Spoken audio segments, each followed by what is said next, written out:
afternoon, Opal class. I hope you're all keeping safe and well still. So I thought I would do the next part of Charlie and the Chocolate Factory. So let's find out what happens next. "There's Violet Beauregard," he heard someone shouting. "That's her, all right. I can remember her face from the newspapers." "And you know what?" somebody else shouted back. "She's still chewing that dreadful old piece of gum she's had for 3 months. You look at her jaws, they're still working on it." "Who's the big fat boy?" "That's Augustus Gloop." "So it is. Enormous, isn't he?" "Fantastic. Who's the kid with a picture of the Lone Ranger stenciled on his wind cheater?" "That's Mike TV. He's the television fiend. He must be crazy. Look at all those toy pistols he's got hanging all over him." "The one I want to see is Veruca Salt," shouted another voice in the crowd. "She's the girl whose father bought up 500,000 chocolate bars and then made the workers in his peanut factory unwrap every one of them until they found a golden ticket. He gives her anything she wants. Absolutely anything. She only has to start screaming for it, and she gets it. Dreadful, isn't it? Shocking, I call it. Which do you think is her? That one, over there on the left, the little girl in the silver mink coat." "Which one is Charlie Bucket?"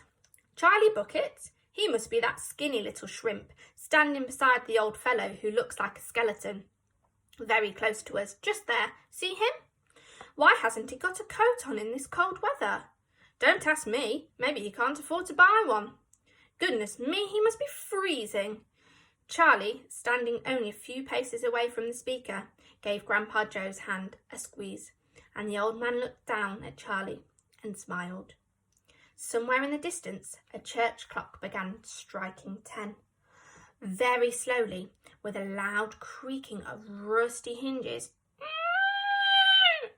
the great iron gates of the factory began to swing open. The crowd became suddenly silent. The children stopped jumping about. All eyes were fixed upon the gates. "There he is!" somebody shouted. That's him!" And so it was. Chapter 14. Mr. Willy Wonka. Mr. Wonka was standing all alone just inside the open gates of the factory. And what an extraordinary little man he was. He had a black top hat on his head. He wore a tail coat made of beautiful plum-coloured velvet. His trousers were bottle green. His gloves were pearly grey, and in one hand he carried a fine gold-topped walking cane. Covering his chin, there was a small, neat, pointed black beard, a goatee. And his eyes were most marvellously bright. They seemed to be sparkling and twinkling at you all the time. The whole face, in fact, was alight with fun and laughter. And oh, how clever he looked! How quick and sharp and full of life! He kept making quick, jerky little movements with his head, cocking it this way and that, and taking everything in with those bright, twinkling eyes.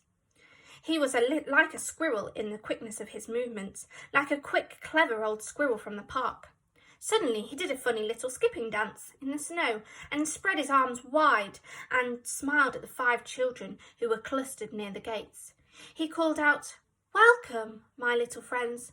Welcome to the factory." His voice was high and fluty. "Will you come forward, one at a time, please?" he called out, "and bring your parents. Then show me your golden ticket and give me your name. Who's first?" The big fat boy stepped up. "I'm Augustus Gloop," he said. "Augustus!" cried Mr. Wonka, seizing his hand and pumping it up and down with terrific force. "My dear boy, how good to see you! Delighted, charmed, overjoyed to have you with us.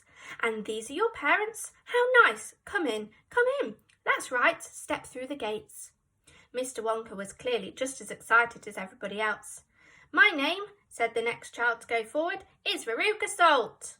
"My dear Veruca, how do you do? What a pleasure this is. You do have an interesting name, don't you? I always thought that a Veruca was a sort of wart that you got on the sole of your foot, but I must be wrong, mustn't I?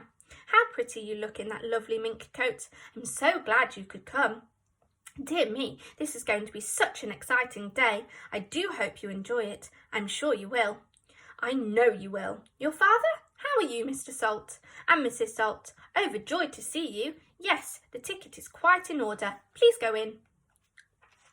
The next two children, Violet Beauregard and Mike Teavee, came forward to have their tickets examined and then to have their arms practically pumped off their shoulders by the energetic Mr. Wonka. And last of all, a small, nervous voice whispered, "Charlie Bucket." "Charlie!" cried Mr. Wonka. "Well, well, well, so there you are. You're the one who found your ticket only yesterday, aren't you?" "Yes, yes, I read all about it in this morning's papers. Just in time, my dear boy. I'm so glad, so happy for you. And this, your grandfather? Delighted to meet you, sir. Overjoyed. Enchanted. All right, excellent. Is everybody in now? 5 children? Yes, good. Now, will you please follow me? Our tour is about to begin. But do keep together. Please don't wander off by yourselves. I shouldn't like to lose any of you at this stage of the proceedings. Oh, dear me, no." Charlie glanced back over his shoulder and saw the great iron entrance gates slowly closing behind him. The crowds on the outside were still pushing and shouting. Charlie took a last look at them. Then, as the gates closed with a clang, all sight of the outside world disappeared. I'm going to stop there, so next time we will find out what happens when they enter the factory. Bye!